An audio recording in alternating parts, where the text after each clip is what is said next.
सूरज, सूरज देखो, तुम बहुत तेज गाड़ी चला रहे हो। इतनी तेज गाड़ी मत चलाओ, बारिश हो रही है, हमें नुकसान पहुंच सकता है। सूरज बहुत तेज गाड़ी चला रहा होता है और दूसरी तरफ एक हाथ में शराब की बोतल लेकर दारू पी रहा होता है। नहीं नहीं, आज मैं ये गाड़ी धीरे नहीं करूंगा, चाहे कुछ भी हो जाए। तुम मुझे समझती क्या हो? जब देखो अपनी मनमानी करती हो। मुझे तो तुमने कभी अपना समझा ही नहीं। मैं तुम्हारे आगे हाथ जोड़ती हूँ, ऐसा मत करो। देखो, हमारे साथ हमारा बेटा राघव भी गाड़ी में है। सोचो, अगर कुछ अनहोनी हो गई तो हमारे बेटे का क्या होगा? अच्छी बात है ना, आज हम पूरा परिवार एक साथ है, जिएंगे तो एक साथ, मरेंगे तो एक साथ। तुम्हें कैसे समझाऊं मैं? मुझे तुम्हारा किसी और से बात करना बिल्कुल भी पसंद नहीं है। ऊपर से तुम क्लब में नाचती भी हो। मुझे तुम्हारा ये काम बिल्कुल पसंद नहीं है। मैं तुम्हारे आगे हाथ जोड़ती हूँ, भगवान के लिए गाड़ी रोक दो। मैं अपना काम हमेशा के लिए छोड़ दूंगी। हम तीनों अपनी जिंदगी नए सिरे से शुरू करेंगे। नंदिनी के इतना कहते ही सूरज शांत हो जाता है, जिसके बाद सूरज गाड़ी के ब्रेक मारने की कोशिश करता है, लेकिन ब्रेक अचानक से फेल हो जाता है और वो घबरा जाता है। अरे ये क्या, ब्रेक क्यों नहीं लग रहे? लगता है ब्रेक फेल हो गया। अब मैं क्या करूं नंदिनी, अब मैं क्या करूं? मुझे कुछ समझ नहीं आ रहा। नंदिनी बहुत बुरी तरह रोने लगती है। सूरज किसी तरह गाड़ी को रोकने की कोशिश करता है, लेकिन इतनी स्पीड की वजह से उनकी गाड़ी खाई में गिरने वाली होती है। तभी खाई में गिरने से पहले नंदिनी कार का दरवाजा खोलकर अपने बेटे राघव को बाहर धकेल देती है, जिसके बाद नंदिनी और सूरज कार के साथ खाई में गिर जाते हैं। वहीं दूसरी तरफ गाड़ी से गिरने की वजह से राघव के सिर पर चोट लग जाती है और वो वहीं गिरकर बेहोश हो जाता है। अरे अरे, ये बच्चा किसका है जो यहाँ खाई के पास पड़ा है? हे भगवान, ये कैसे लोग हैं? इन्हें जरा भी अपने बच्चों की फिक्र नहीं होती। ऐसे माँ बाप को तो खाई में गिरकर मर ही जाना चाहिए। गांव की कुछ औरतें सुबह के वक्त राघव को चारों तरफ से घेरकर खड़ी हो जाती हैं और उसे देखने लगती हैं। तभी राघव की आंखें खुलती हैं और वो अपने चारों तरफ औरतों को देखकर रोने लगता है। मम्मी, मम्मी डैडी, कहाँ हो आप? मुझे छोड़कर आप लोग कहाँ चले गए? मम्मी डैडी, मुझे मेरे मम्मी डैडी के पास जाना है, मुझे मेरे मम्मी डैडी के पास जाना है। उस बेचारे बच्चे को रोता हुआ देख कंचन से रुका नहीं जाता और वे उसे चुप कराने की कोशिश करती हैं।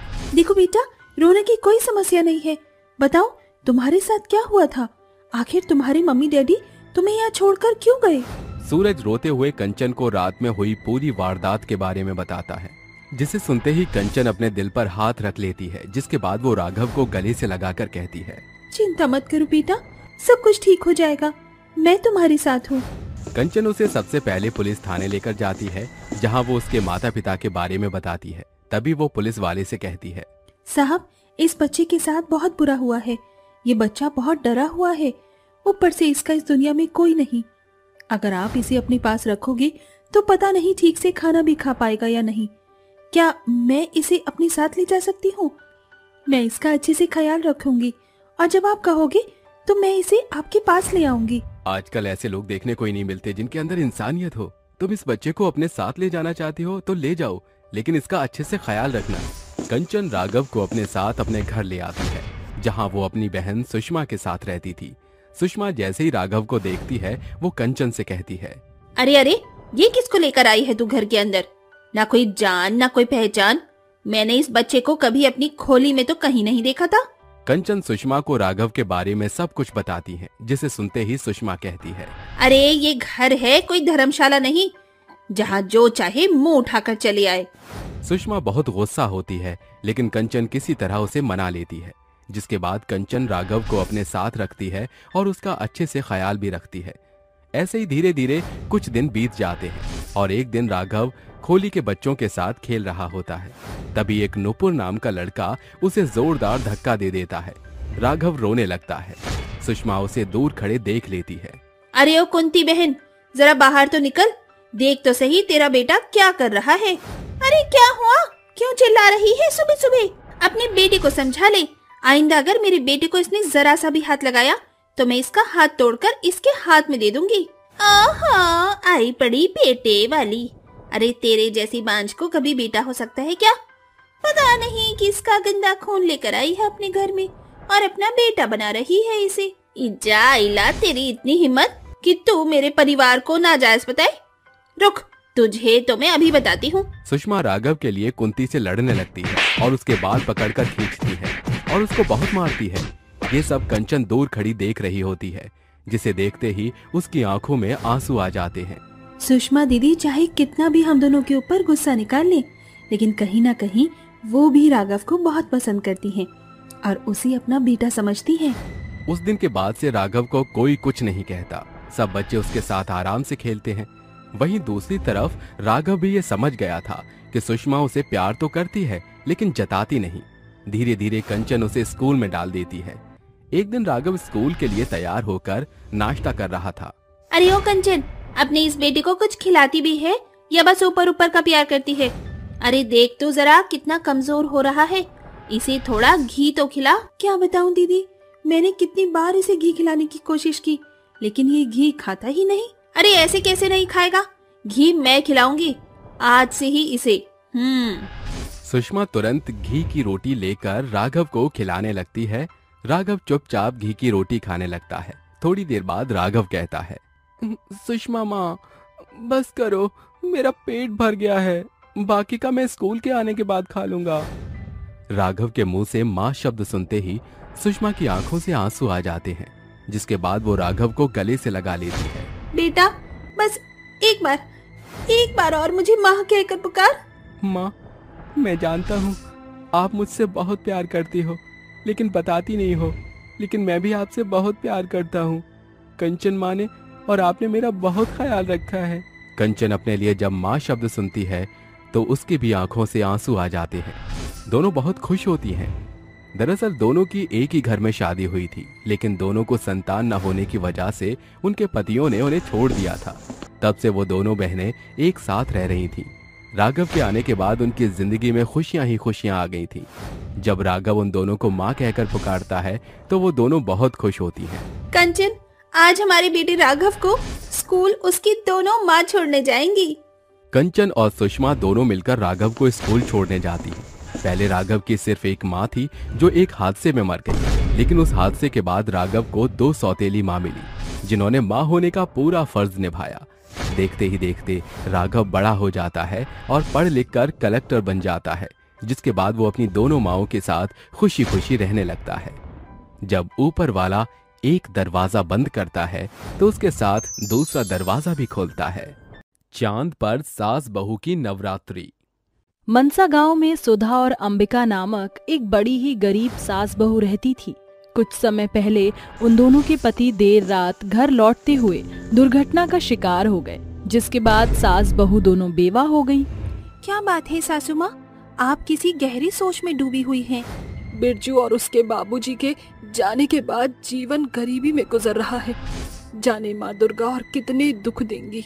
धीरज रखिए माँ जी, दुर्गा माँ बेहद दयालु है।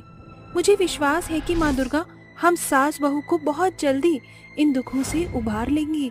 कल से नवरात्रि शुरू होने को है, मगर इस घड़ी हम सास बहू घनघोर गरीबी से जूझ रही हैं। ऐसे में हम नवरात्रि के 9 दिनों में माँ के चढ़ावे के लिए फल फूल का प्रबंध कैसे करेंगे? हमारे पास पेट भरने तक के पैसे नहीं बचे। दोनों सास बहू नवरात्रि की चर्चा ही कर रही थीं कि घर का मालिक लाखन ताबड़तोड़ दरवाजा पीट कर उन्हें पुकारता है। अरे दोनों सास बहू बहरी हो गई हो क्या? बाहर निकल कर आती क्यों नहीं? अरे लाखन, क्या बात है? देखो सुधा मौसी, अब तुम सास बहू की शान पट्टी नहीं चलेगी। पिछले 5 महीनों से घर का किराया बचाए जा रही हो। आज पैसे दो या रफा दफा हो। लाखन, अभी हमारे पास तुम्हें देने को फूटी कौड़ी भी नहीं है। अरे मौसी, मेरी नजर से देखो तो तुम्हारे पास तो लाखों का धन है। अपनी बेवा बहुरिया से मेरा ब्याह कर दो और रहो सारी जिंदगी इस घर में। लाखन के मुंह से ऐसा सुनकर अंबिका उसे जोरदार तमाचा जड़ती है। खबरदार, जो आज के बाद फिर कभी अपने मुंह से इन मंसूबों को निकाला तो। अपनी ये नाजुक कलाई संभाल कर रख अंबिका, वरना इन्हें गाजर ककड़ी की तरह काट कर रख दूंगा। अरे तुझे तो मेरा शुक्रगुजार होना चाहिए। मेरे सिवा 4 बच्चे की माँ से कौन ब्याह करना चाहेगा? अब मैं तुम दोनों बैरन सास बहू को इस घर में और बर्दाश्त नहीं करने वाला। उठा अपने इस यतीम बाल बच्चों को और निकल जा यहाँ से। लाखन ना सिर्फ सास बहू बल्कि अंबिका की बेटी दिव्यांशी, देविका और वैष्णवी और उसके दुधमुहे बच्चे को बेघर कर देता है। दीदी माँ और दादी माँ हमें इतनी देर रात लेकर कहाँ जा रही हैं? क्या हम सभी सैर पर जा रहे हैं? हम सभी बेघर हो गए हैं। अब ये सड़क ही हमारा घर है। तीनों बच्चियों की सयानों सी बोली सास बहू को झकझोर कर रख देती है। तभी अचानक मौसम का रुख एकदम से बरसने वाले बादलों से उमड़ने घुमड़ने लगता है। सासू माँ, शायद बहुत जोरों से बरसात होने वाली है। बहू, मेह बरसाकर माँ दुर्गे अपने आने का संदेश सुना रही है। कल नवरात्रि का आगमन होने जो जा रहा है। माँ जी, यहाँ कुछ देर पहले हम सास बहू नवरात्रि में माँ दुर्गे की मूर्ति को घर में स्थापित करने की बात कर रहे थे, मगर अब हम ही बेघर हो गए हैं। बहू, माँ दुर्गा हम सास बहू की परीक्षा ले रही है। अचानक से बेतहाशा बारिश की बदरी बरसने लगती है। बहू, मुन्ना को ढाप, वरना इस बारिश से वो बेचारा बीमार हो जाएगा। बारिश की ठंडी बूंद से सराबोर उस बेबस बहू की 3 बेटियां ठिठुरने लगी थीं। वह अपने आंचल से कभी अपने दुधमुहे बच्चे को ढांपती तो कभी अपनी बेटियों को बचाती। बूढ़ी सास सुधा मदद की मनसा से लोगों का दरवाजा खटखटाती है। मदद करो, मेरी बहू बच्चे बारिश में सराबोर हो रहे हैं। अरे कोई तो दरवाजा खोलो। सुधा के चीखने चिल्लाने पर एक घर का दरवाजा खुलता है। कमला, मेरी मदद कर, मेरी बहू और बच्चे भीग रहे हैं। आज की रात के लिए हमें अपने घर में पनाह दे दे। अरे बौरा गई है, एक जना होता तो सोचती विचारती। अब तो तेरी बहू और इसकी बेटियों की मंडली, ना बाबा ना, मेरा मर्द मुझे ही बेघर कर देगा। कमला, इतनी पत्थर दिल न बन, थोड़ा तो सोच। अरे अपना ये ताना बाना लेकर चलती बन। कमला सुधा के मुंह पर दरवाजा बंद कर देती है। क्या हुआ माँ जी? क्या कहा कमला काकी ने? बहू, उस क्रूर कमला ने भी अपने हाथ खड़े कर दिए। दोनों सास बहू बच्चों के साथ आगे की ओर अग्रसर होने लगती हैं। तभी तूफानी हवा से शोर करती मंदिर की घंटी दोनों के कानों में गूंजती है। वो देखिए माँ जी, माँ दुर्गा का मंदिर। बिना वक्त गवाए वहाँ चलते हैं। जैसे ही सास बहू बच्चों के साथ वहाँ पहुँचती हैं, मंदिर का पुजारी उन्हें रोकते हुए कहता है, अरे कहाँ बड़ी चली जा रही हो? पुजारी जी, हमारे पास कोई ठिकाना नहीं। माँ के मंदिर में ठहरने की मनसा से यहाँ आए हैं। अरे बिल्कुल नहीं, एक सांझ से सारा मंदिर साफ सुथरा करके अभी फुर्सत पाई है। तुम सभी के गंदे गलीच मिट्टी से सने पाँव मंदिर को अशुद्ध कर देंगे। कोई और ठिकाना खोजो। ये कहकर पुजारी मंदिर का द्वार बंद करके चला जाता है। सास बहू बच्चे सभी सीढ़ियों पर बैठे सारी रात बरसात में भीगते हैं। हमारे पतियों ने सारा जीवन इस गांव को गढ़ कर परिवार समझा, उसका ये सभी ऐसा सिला दे रहे हैं। क्यों जगत जननी, आखिर कब तक पत्थर की मूरत बनी रहोगी? एकाएक बरसात थम जाती है और सभी की आंखें नींद से ऊगने लगती हैं। तभी माँ दुर्गा उनके समक्ष प्रकट होकर उन्हें अपने शेर रूपी रथ में सवार करके चांद पर लाती हैं और अपने अपार शक्ति से उनके लिए सुनहरा सितारों का घर बनाती हैं।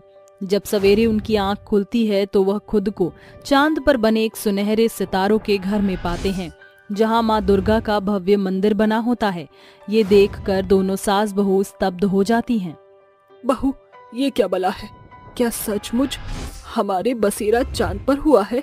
माँ जी, मुझे ये सब माया जाल लगता है। ये सत्य कैसे हो सकता है? भला हम तुच्छ इंसान धरती से अंबर पर कैसे? अचानक माँ दुर्गा सास बहू के समक्ष प्रकट होती हैं। सुधा, अंबिका, ये कोई भ्रम नहीं बल्कि सत्य है। मैंने उस गांव गढ़ से तुम सास बहू की सदा के लिए तुम्हें उबार कर इस चांद पर तुम्हारा बसेरा बनाया है। आज नवरात्रि का प्रथम दिन है, मुझे अपने घर नहीं बुलाओगी? ये कहकर माँ दुर्गा अंतर ध्यान हो जाती हैं। देखिए सासू माँ, संसार से परे माँ दुर्गा ने हम सास बहू का बसेरा चांद पर बनाया है। बहू, अब हम सास बहू संपूर्ण निष्ठा से माँ दुर्गा के 9 दिन की नवरात्रि करेंगे। हम तीनों बहनें भी आपका हाथ बटाएंगे।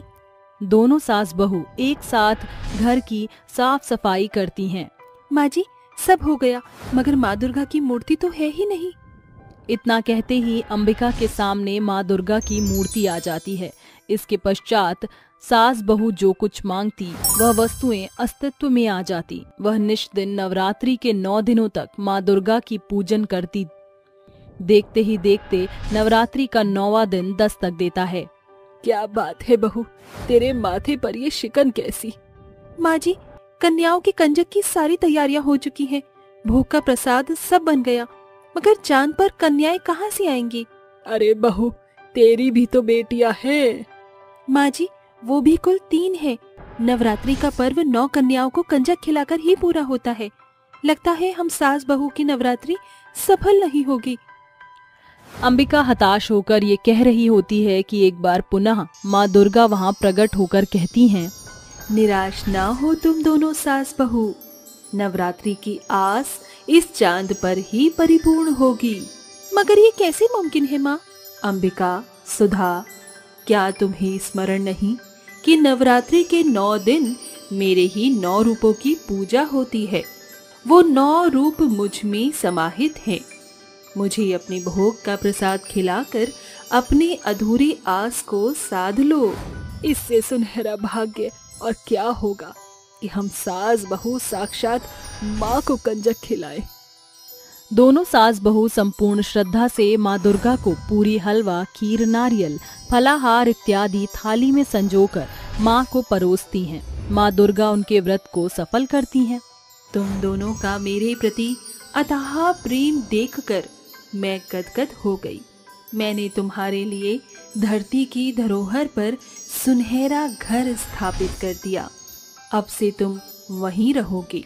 माँ दुर्गा की दया से दोनों सास बहू की नवरात्रि चांद पर संपूर्ण हो जाती है, जिसके पश्चात वह पुनः धरती पर माँ दुर्गा द्वारा दिए एक सुनहरे घर में संपूर्ण सुख सुविधाओं से रह रही हैं। अमीर और गरीब की दुर्गा भक्ति। 18 वर्षीय देविका अपनी माँ जया के संग सुरमेनपुर गांव में रहती थी। देविका की माँ सेठ मान सिंह के हवेली में बर्तन चौकी का कामकाज करती थी, मगर जब से जया को बीमारी के बिस्तर ने अपनी जकड़ में लिया, माँ की जगह बेटी सेठ के यहाँ काम करने लगी। दुर्गा माँ, आप तो संसार की जननी हो। एक दफा दरस देकर मुझ दुखियारी का जीवन सफल कर दो माँ। देविका के मन में माँ दुर्गा के प्रति भरपूर आस्था भाव था। आज जब देविका काम पर आती है तो अमीर बाप की बेटी मोनिका उसे जानबूझकर गिरा देती है। ओफो, अंधी हो गई क्या? देखकर नहीं चल सकती? क्या बेवकूफ है। यू नो व्हाट, तुम गरीब गवार होते ही ऐसे हैं। न पहनावे का पता होता है, न चलने का तौर तरीका। अरे क्या हुआ मेरी बिटिया रानी को? क्यों अपने मधुर मीठे बोल को बर्बाद कर रही है? देखिए ना डैडी, इस गरीब गवार ने सवेरे सवेरे मुझसे बहसबाजी की। बेटी की बात सुनकर बौखलाया मान सिंह बेचारी देविका पर बिगड़ जाता है। क्यों री 2 कौड़ी के नौकरानी की बेटी, तेरी ये मजाल? मालिक, मैं दुर्गा माँ की सौगंध खाकर कहती हूँ, मैंने मेम साहब से एक शब्द न कहा। अरे बस कर, बातों में वक्त जाया करने के बजाय जाकर काम कर। मान सिंह की बेटी मोनिका सालों बाद शहर से शिक्षा लेकर लौटी थी। साथ ही पिता के अपार पैसे ने उसे गुमानी बना दिया, जिसके चलते वह अक्सर गरीबों का मजाक बनाती। नवरात्रि का दिन दस्तक देने वाला होता है। देविका मान सिंह से कहती है, मालिक, कल से माँ दुर्गा के 9 दिनों की नवरात्रि शुरू हो रहे हैं। थोड़ी पैसे मिल जाते तो। अरे अभी तो महीना भी पूरा नहीं हुआ, महज 2 सप्ताह बीते हैं और चली आई मुंह उठाकर मेहनताना मांगने। अरे पूरे गांव में सेठ मान सिंह के घर से नवरात्रि का त्योहार होती है। देख दुर्गा माँ की कितनी बड़ी मूर्ति बनवाई है। अभी घर बार की साज शोभा बची हुई है। अरे वैसे भी तुम गरीब दुर्गा माँ की भक्ति भाव जताकर कौन सा किसी सुर्खियों में छा जाओगी। मान सिंह की बातें गरीब देविका को हतोत्साहित कर देती हैं। घर लौटते हुए वह सारे रास्ते सोचती है। मैं महीने भर सवेरे से सांझ तक मेहनत मजदूरी करती हूँ, जिसके लिए मुझे महज 3000 मेहनताना मिलता है। उसी माँ की बदहाली, बीमारी, दोनों का भरण पोषण भी भरसक नहीं हो पाता। हे दुर्गा माँ, अपनी भक्त की मदद कर। अचानक सड़क के बीचों बीच देविका को एक बुढ़िया दिखती है। जरा ठहरो बेटी, ये फलहार और पैसे रख लो। मगर क्यों अम्मा? बेटी, कल से नवरात्रि शुरू हो रहे हैं, इसीलिए मैंने 11 श्रद्धालुओं को फलहार और पैसे देने का प्रण साधा था। तुम अंतिम श्रद्धालु हो, ये लो, रख ले बेटी। बहुत बहुत शुक्रिया अम्मा। बुढ़िया देविका को सामान देकर आगे बढ़ जाती है। अगले सवेरे देविका दुर्गा मंदिर आती है। अरे, सारे श्रद्धालुओं के सूरत पर हर्षोल्लास के बजाय ये विडंबना की बदरी क्यों छाई हुई है? क्या हुआ काकी? क्या बताएं देविका बिटिया, इस शहरी मोनिका मेम साहब हम गरीब श्रद्धालुओं को दुर्गा माँ के दर्शन नहीं करे दे थे। चलो सारी एकाएक रफू चक्कर हो जाओ। ये मंदिर मेरे डैडी ने बनवाया है, इसलिए यहाँ सबसे पहले पूजा करने का हक मोनिका का है। सभी श्रद्धालु खड़े होकर रईस मोनिका की पूजा खत्म होने के बाद जोहने लगते हैं। पुरोहित जी, बुत बने खड़े क्यों हो? आपको अलग से न्योता देना पड़ेगा क्या? आप भी परे हो जाइए। मोनिका मोबाइल फोन निकालकर माँ दुर्गा के साथ सेल्फी खींचने लगती है। कभी वो तिलक लगाते तस्वीर खींचती तो कभी फल चढ़ाते। ये देख पुरोहित के सब्र का बांध जवाब दे जाता है। बिटिया, ये माता का मंदिर है। ये स्थान पूजा के लिए स्थापित है, न कि तुम्हारी विचित्र हरकत के लिए। हाँ मोनिका मेम साहब, अगर दुर्गा माँ का स्वरूप समंदर के भांति शांत है तो उनका काली का रौद्र रूप काल का कोलाहल है। आप अपनी भूल के लिए माँ से क्षमा याचना मांग लीजिए। माँ दुर्गा बड़ी दयालु हैं। बस बहुत हुआ। क्यों रे दो कौड़ी के पुरोहित? अरे पिता के पैसे पर तेरा परिवार पलता है, चला है मुझे पाठ पढ़ाने। और तू 2 कौड़ी की नौकर की बेटी, तेरी औकात धूल के किनको की जितनी भी नहीं, और शब्द स्वर लाखों के। एक आखिरी बार तुम गांव के करीब कर लो अपनी दुर्गा माँ के दर्शन, क्योंकि आज शाम ये मंदिर सदा के लिए बंद हो जाएगा। गुस्से में बिलबिलाती हुई मोनिका रोने बिलखने का स्वांग रचाकर अपने पिता के पास पहुंचती है। अरे क्या बात है, मेरी फूल सी बेटी की आंखों में आंसू? डैडी, आज जब मैं मंदिर गई थी तो मंदिर के पुरोहित ने मुझे बहुत सारी बातें सुनाई। इतना ही नहीं, उस देविका ने भरसक उसका सहयोग किया। चुप हो जा बेटी, तेरे बाबूजी आज ही इसका हिसाब चुकता करेंगे। उस रोज जब देविका हवेली आती है, मान सिंह उसे जोरदार तमाचा जड़ते हुए कहता है, बदजात की बेटी, तेरे कारण मेरी बेटी की आंखों में आंसुओं की बदरा छाई। इसी पलछिन मैं तुझे इस हवेली और गांव से खदेड़ता हूँ। अगर कल सवेरे सुरेमनपुर गांव की सीमा में दोनों माँ बेटी दिखी तो जिंदा जमीन में गाड़ दूंगा। अब जब दुनिया में और दर दर की ठोकरें खाओगी तो देवी दुर्गा की आस भी साथ छोड़ जाएगी। धन वैभव के अहंकार में मान सिंह देविका को काम से खदेड़कर पुरोहित का अपमान करने मंदिर बंद कर देता है। देविका अपनी माँ जया के साथ गांव से निकल जाती है। देविका बेटी, तू कुछ बोलती क्यों नहीं? हम दोनों कहाँ जा रहे हैं जानती है? माँ, तुम्हारी बेटी बेरोजगार हो चुकी है, मगर मुझे भरोसा है इस सुखड़ी सफर में दुर्गा माँ हमको इस दौराहे से निकाल लेंगी। उस दुख में भी देविका के विश्वास की पाती दुर्गा माँ पर स्थिर थी। एकाएक वही बुढ़िया उसे पुनः मिलती है। जय दुर्गा मैया की। बिटिया, इतनी देर रात कहाँ जा रही हो? जय दुर्गा मैया की अम्मा। हम दोनों माँ बेटी का घर बार छीन गया है। मैं एकदम निहत्ती हो चुकी हूँ। शायद जगत जननी इन नवरात्रि में मेरी परीक्षा ले रही हैं। घबराओ मत बेटी, यहाँ पास ही में जबलपुर गांव है, वहाँ मेरा एक घर है। मेरा सवेर सांझ तो माँ के मंदिर में बीत जाता है। तुम मेरे घर में रह लेना। बुढ़िया दोनों माँ बेटी को उस घर तक पहुँचाकर चल देती है। देविका घर में दुर्गा माँ की मूर्त को स्थापित करके निश दिन नवरात्रि की कथा पूजा करती जाती है। देखते ही देखते नवरात्रि का 9वां दिन आ जाता है। दोनों माँ बेटी दर्शन करने दुर्गा माँ के मंदिर आती हैं, तो पुरोहित को वहाँ पाकर देविका कहती है, पुरोहित जी, आप यहाँ? क्या मालिक और मेम साहब ने आपको भी गांव से निष्कासित कर दिया?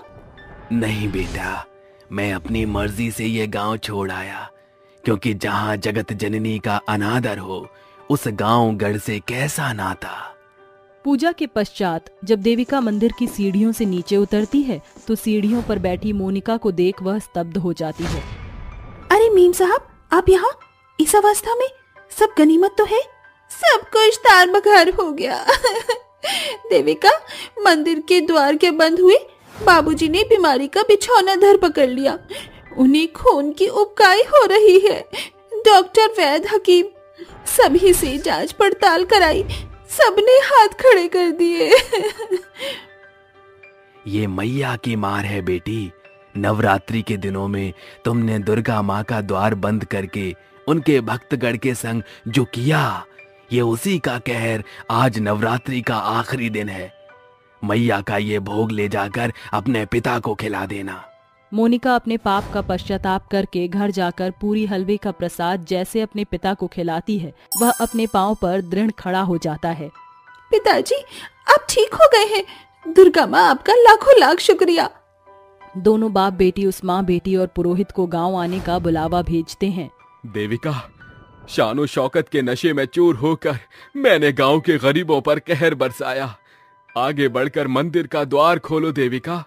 देविका नवरात्रि के 9वें दिन की सांझ को आरती करती है। तभी दुर्गा माँ की मूरत से बुढ़िया बाहर निकलकर दुर्गा माँ में बदल जाती है। देविका, मैं दुर्गा माँ हूँ। इतने विपत्तियों के बावजूद भी तुम्हारी आस्था डिलडौल न हुई। आज से तुम मेरी सर्वप्रिय भक्त हो। दुर्गा माँ के ओझल होते ही देविका के झोली में सोने चांदी की बौछार लग जाती है, जिसे देविका न सिर्फ अपनी बल्कि गांव के गरीब तबके की भरसक मदद करती है। ये थी अमीर और गरीब की दुर्गा भक्ति की एक झलक। लाचार बहू का रक्षाबंधन। अरे राजेश बिटवा, तू अभी तक घर नहीं गया?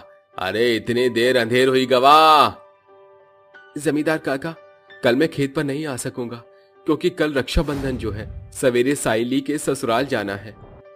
अरे तभी सोचे कि तू इतना देर सांझ तक काम काज काहे करत है। एक बात कहे राजेश, तुहार बहन साइली बड़ी भाग्यशाली है जो के तोहरे जैसन भाई मिला है। जमींदार साहब, मेरी बहन मेरी दुनिया है। उसके सिवा मुझ बदनसीब भाई का है कौन। माता पिता का साया सिर से बचपन में ही उठ गया। तुम भाई बहन एकदम कृष्ण और द्रौपदी के समान हो, तभी तो सुरेमनपुर तुम्हारे भाई बहन के रिश्ते की बखान करते नहीं थकता। राजेश देर रात खेत का काम खत्म करके थका मंदा घर लौटता है। अगली सुबह पूरे गांव में राखी के त्योहार की चहल पहल थी। हर एक छोर में राखी के लोकगीत चल रहे थे।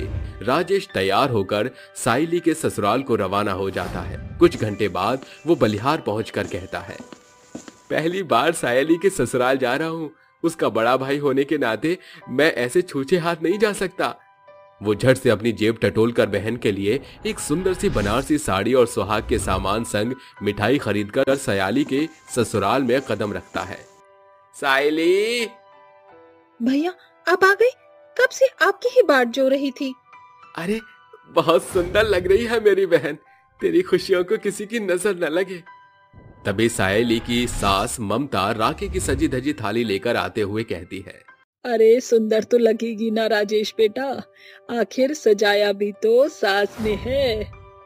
पाई लागू माँ जी। जुग जुग जी बेटवा, सवेरे से निर्जला उपवास धरे बैठी है भाई की खातिर।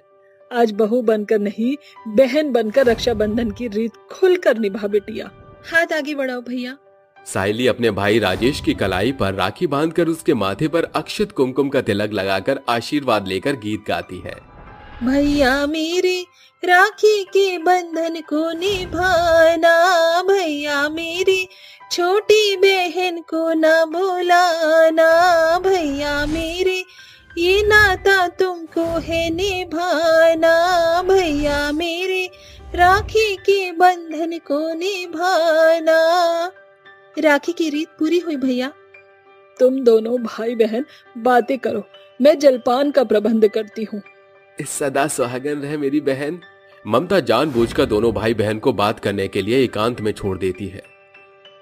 मेरी बहन, तू खुश तो है ना? हाँ भैया, मैं बेहद खुश हूँ। महसूस ही नहीं होता कि ये मेरा ससुराल है। कोई बंदिश, कोई रोक टोक नहीं है यहाँ। बहन के मुंह से ससुराल का बखान सुनकर राजेश बीते दिनों की स्मृति में खो जाता है। कुछ 2 बरस पहले की बात है। सुरेमानपुर गांव में रहने वाले साइली और राजेश गरीब भाई बहन एक पुराने छोटे घर में गुजर बसर कर रहे थे। सावन के सुनहरे अवसर के साथ रक्षाबंधन का त्योहार गांव में दस्तक देता है। साइली सुबह सवेरे उठकर घर की साफ सफाई करते हुए गुनगुना रही होती है। बहना ने भाई की कलाई पर प्यार बांधा है, प्यार के तार से संसार बांधा है। कुछ देर बाद सायली तैयार होकर राखी की थाली सजाने में जुट जाती है। तभी राजेश नहा धोकर चौकी पर बैठ जाता है। चलिए हथेली आगे कीजिए। सायली अपने भाई की कलाई पर राखी बांधकर आरती तिलक करती है। राखी की रीत पूरी हुई, लाइए मेरा तोहफा। ये रहा मेरी परी जैसी प्यारी बहन का तोहफा। सायली तोहफे को खोलकर देखती है। अरे ये तो मेरा पसंदीदा रानी रंग का सूट है। तोहफा पसंद है ना? बहुत ज्यादा भैया। इसके सिवाय इस राखी के रोज तेरी खातिर एक और तोहफा है। एक और तोहफा? पर क्या? राजेश अपनी जेब से राजीव नाम के लड़के की तस्वीर निकालकर कहता है। राजीव नाम है, खानदानी है, अच्छे ओहदे पर कार्यरत है। ये क्या भैया, आपको अपनी बहन को भगाने की इतनी जल्दी है? सायली, अब तो सयानी हो चुकी है। मेरी माँ बाबा के जाने के बाद बड़ा होने के नाते तेरा घर बसाने की जिम्मेदारी इस भाई के कंधे पर है। आज तू मेरी बहन है, मगर कभी तो तुझे किसी की बहू बनना ही था। तुझे ये बात बताने के लिए मुझे राखी के सुनहरे मौके से ज्यादा कोई दूसरी घड़ी सूझी ही नहीं। सायली रोते हुए अपने भाई के सीने से लग जाती है। बहन के ब्याह की खातिर राजेश जी तोड़ मेहनत करके शादी का सारा बंदोबस्त करता है, जिसके बाद सायली कादम्बरी की बहू बनकर ससुराल आती है। ससुराल के चौखट पर सहमी सायली के मन में सैकड़ों सवाल उमड़ रहे थे। तभी कादम्बरी कहती है, अरे बहू, इसे अपना ही घर समझ। यहाँ तुझे कोई भी तकलीफ नहीं होगी। बहू बनाकर नहीं, बेटी बनाकर रखूंगी तुझे। ये सुनकर सायली सुकून की सांस भरती है। शुरुआती दिन में तो कादम्बरी का बर्ताव सायली के संग एकदम मधुर होता है, मगर गुजरते महीनों के साथ वो बहू के संग बेरुखी से पेश आने लगती है। एक शाम, सायली बहू, राजीव का काम एकदम ठप पड़ गया। उसे नए सिरे से खड़ा करने के खातिर 5 लाख रुपए चाहिए। तू अपने भाई से पैसे की मांग कर। माँ जी, मेरे ब्याह में भैया ने भरसक खर्चा किया। उन्होंने आपकी मांग से बढ़ चढ़कर दहेज भी दिया था, मगर अब इतनी बड़ी रकम मेरा गरीब भाई कहाँ से देगा? जब इतनी धन धान्य होकर आप कुछ नहीं कर पा रहे हो, तो वो क्या करेंगे? ये सुनकर कादम्बरी गुस्से से भौएं ऊंची करके सायली के संग खूब सताव करती है। ससुराल का खाकर भाई की तरफदारी करती है। अगर कल तक पैसे नहीं आए तो अपना बोरिया बिस्तर उठाकर चलती बनियो यहाँ से। लाचार सायली अपने भाई को रोते हुए सारा सच बताकर पैसे की बात रखती है। बहन की खुशी की खातिर राजेश अपनी पुश्तैनी जमीन बेचकर पैसे लिए सायली की ससुराल आता है। माँ जी, ये लीजिए पैसे। शाबाश राजेश बेटा, तू जितना अक्लमंद है, तेरी बहन उतनी ही मूर्खचंद है। राजेश इधर उधर ताकने लगता है, जैसे उस बेबस भाई की नजर अपनी लाचार बहन को ही खोज रही थी।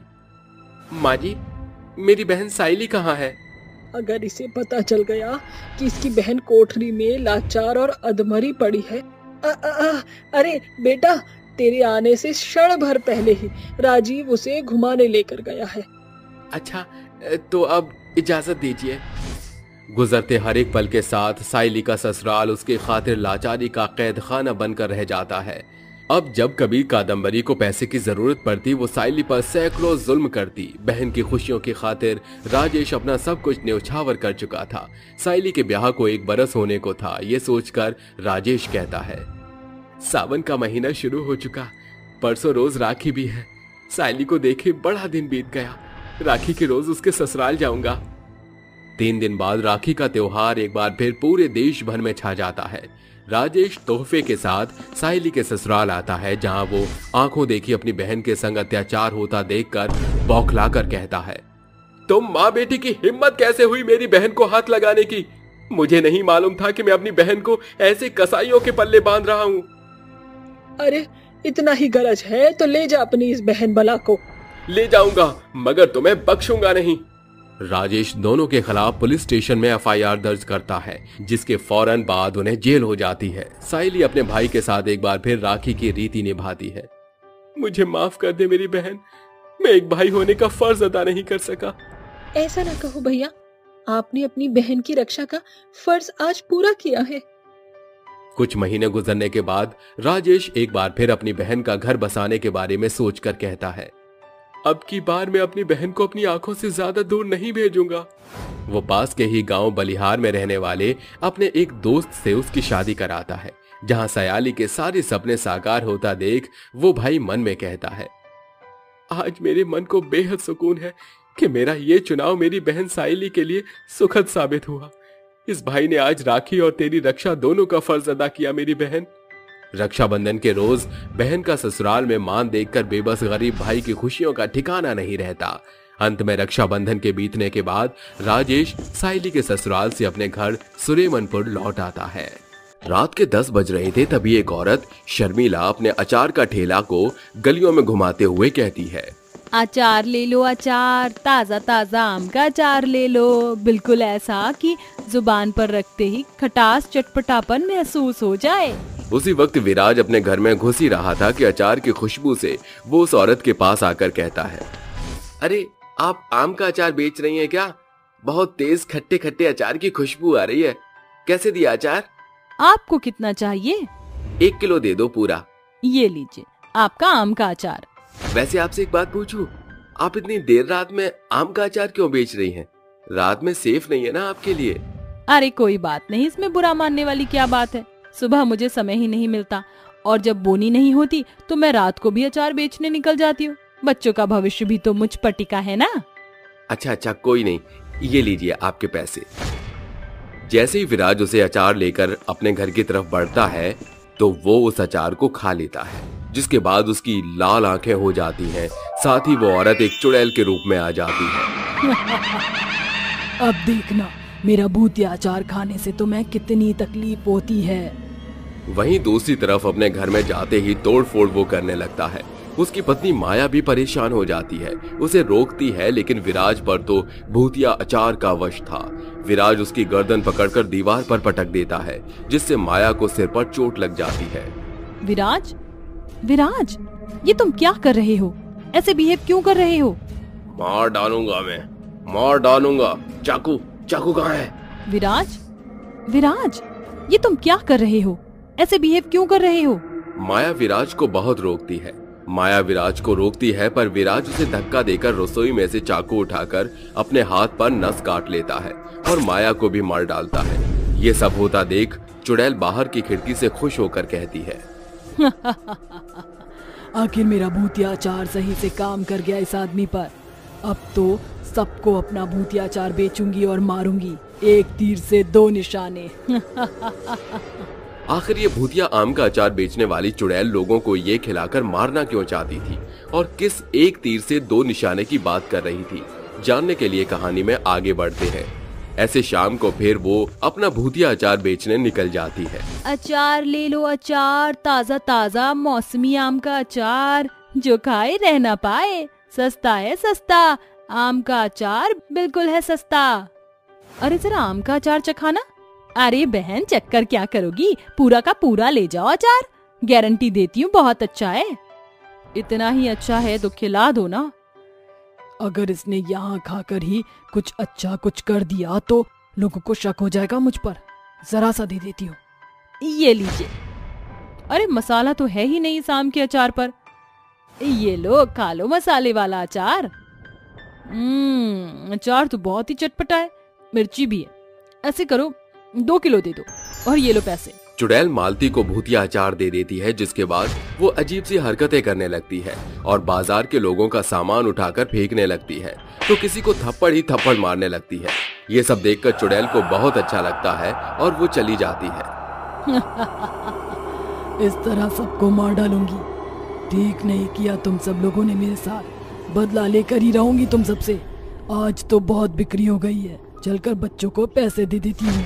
ये बोलकर चुड़ैल अपने 15 साल के बेटे और 17 साल की बेटी के पास जाती है और अपने इंसानी रूप में उनसे कहती है, बच्चों ये लो तुम्हारे लिए खाने के लिए कुछ लाई हूँ और ये पैसे ले लो, और ज्यादा खर्चा मत करना, संभाल कर रखना बबीता तुम। ठीक है माँ। माँ मुझे स्कूल का नया बस्ता चाहिए। ठीक है बेटा, मैं ले आऊंगी। माँ मेरे स्कूल की छुट्टी पड़ गई है, कल मैं आपके साथ अचार बेचने चलूं? नहीं नहीं बेटा, मैं खुद ही अचार बेच लूंगी। ये बोलकर शर्मिला खुद ही भूतिया अचार बेचती है, जिससे उसे पैसे भी मिलते थे और उसे खिलाकर अपना बदला भी लेती थी। ऐसे ही एक दिन वो जोगिंदर के घर भूतिया अचार लेकर पहुंच जाती है और कहती है, साहब अचार ले लीजिए, आम का बढ़िया बढ़िया अचार है, ऐसा अचार आपने कभी नहीं खाया होगा। अरे क्यों मेरे कान फाड़ रही हो? नहीं चाहिए अचार। मेरे पास आम के इतने पेड़ हैं कि मैं खुद आम का अचार बनाकर खा सकता हूँ। नहीं चाहिए ठीक है, लेकिन मैं तो तुझे आम का अचार जबरदस्ती खिला कर ही रहूंगी। ये कैसे बोल रही हो तुम? जरा देख तुझसे कौन मिलने आया है। तू बरखा? तुझे तो मैंने मार डाला था ना। और आज मैं तुझे मारने आई हूँ, चल मेरे साथ। ये बोलकर चुड़ैल उसके बाल खींचकर गांव वालों के सामने ले जाती है। गांव के लोग इकट्ठा हो जाते हैं, साथ ही शर्मिला के बच्चे भी वहां आ जाते हैं, लेकिन इस बात की उसे खबर नहीं होती। तभी गांव के लोग कहते हैं, अरे अरे चुड़ैल, अरे तुम क्यों मार रही हो इस भले आदमी को? हाँ, क्यों मार रही हो तुम इसे?